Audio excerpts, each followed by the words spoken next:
Hey everyone, welcome back to the middle of nowhere. So I have a little bit of a different style of video for you today.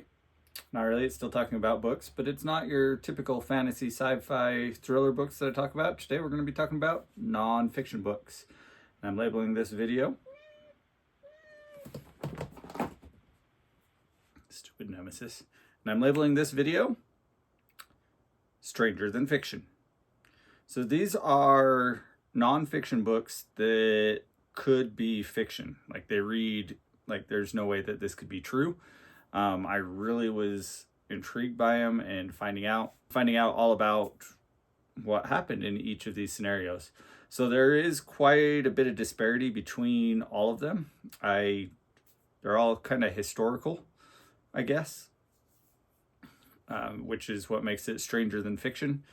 Because these events did happen, so they have to be in the past. We're going to start off with one that my grandfather introduced me to. For those who don't know, I got an interest in World War II books, and he used to assign me books to read that I had to write reports on and give back to him, and then we would discuss them, which I credit a lot of my knowledge of World War II and the interest that I have in nonfiction books all to him, because it was that, but it was a way that I could bond with him. So I have a lot of special memories with reading those books. But this one is called In Harm's Way.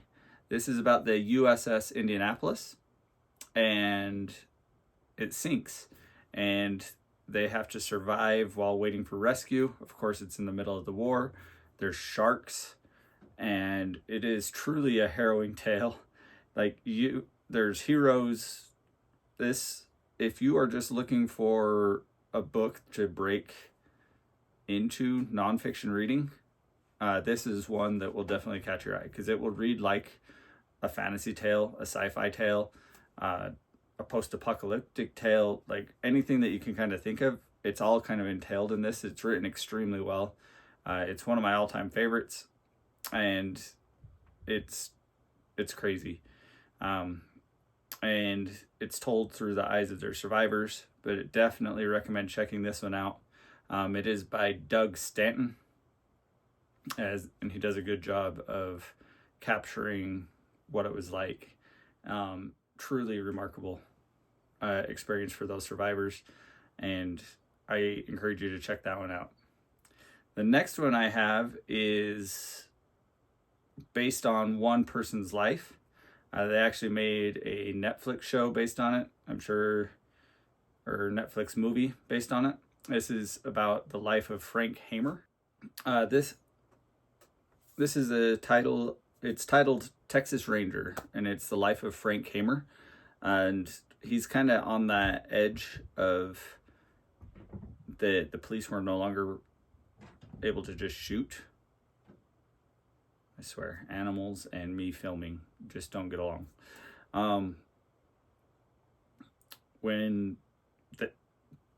Anyways, back in the Wild West, they were able to just shoot, no questions asked. You didn't have to prove that they were guilty or anything. They would just open fire.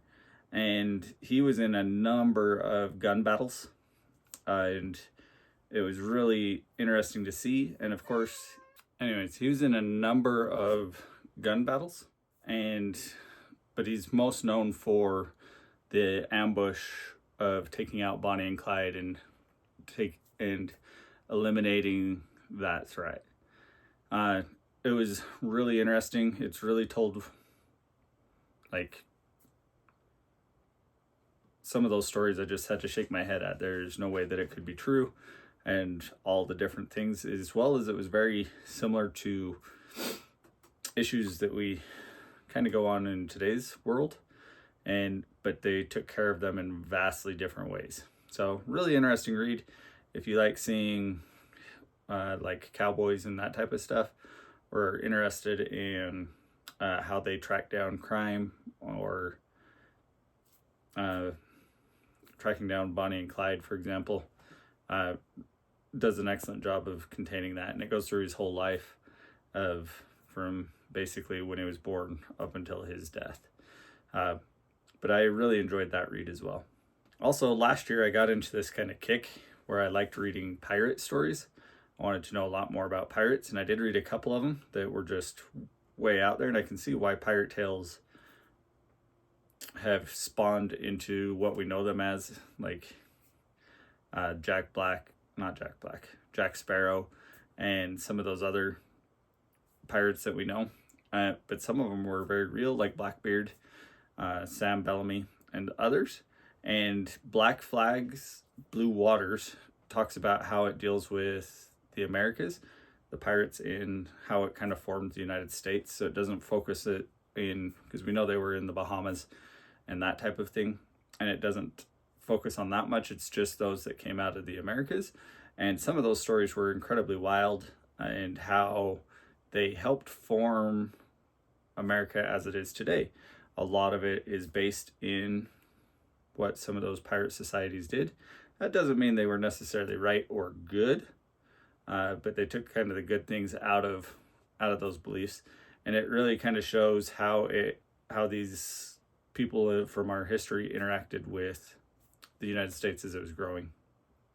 They were a very interesting read, but it was kind of outdone by this other one that I'm going to mention, that talks about saving the princess, finding a whole bunch of gold and silver and treasures, and it's kind of a lost pirate tale, and it is called Born to Be Hanged.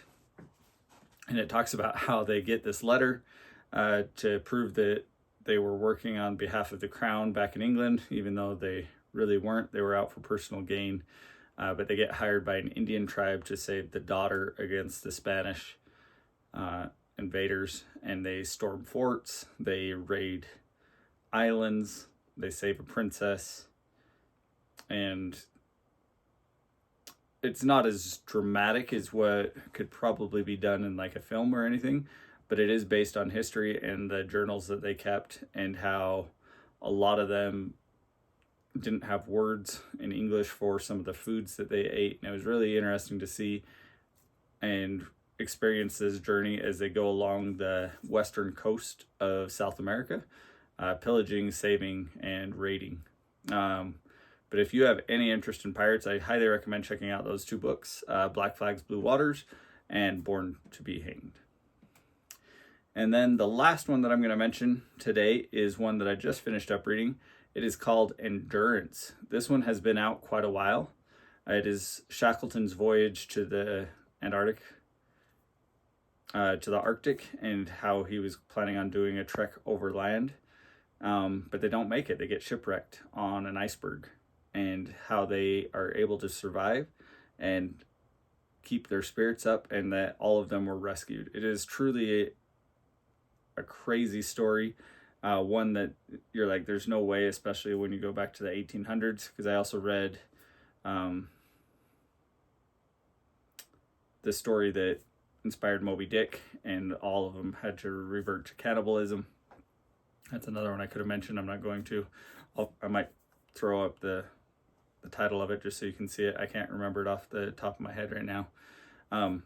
But Endurance it shows what humans are truly capable of in survival, and how even in the harshest of conditions and the lowest of lows, how people can group together and survive and overcome things. And so there's a lot that can be learned for personal growth, or just be read as a crazy story that there's no way that this could be true, but it is. And I really, really enjoyed that story. And I hope you guys are able to pick up some of these books, enjoy them as much as I did. They are true stories that are truly stranger than fiction, and could be read with nearly it. If you're a fantasy lover, you'll love these books just as much, just because it's like, there's no way. And I think there's a lot of inspiration for whatever you're looking for in your life, and can be taken away from any one of these, and how to overcome some of those things. And there's a lot of lessons to be learned from people in our history. But anyway, hope you guys enjoy this style of video. If you do, please let me know in the comments down below. Like, subscribe, do all the typical YouTube whatever stuff. I should probably do that at the beginning. I hear that I get more traction that way. I don't really care. I just get excited to talk about the books. But until next time, guys, thank you for watching. As always, happy reading and stay great.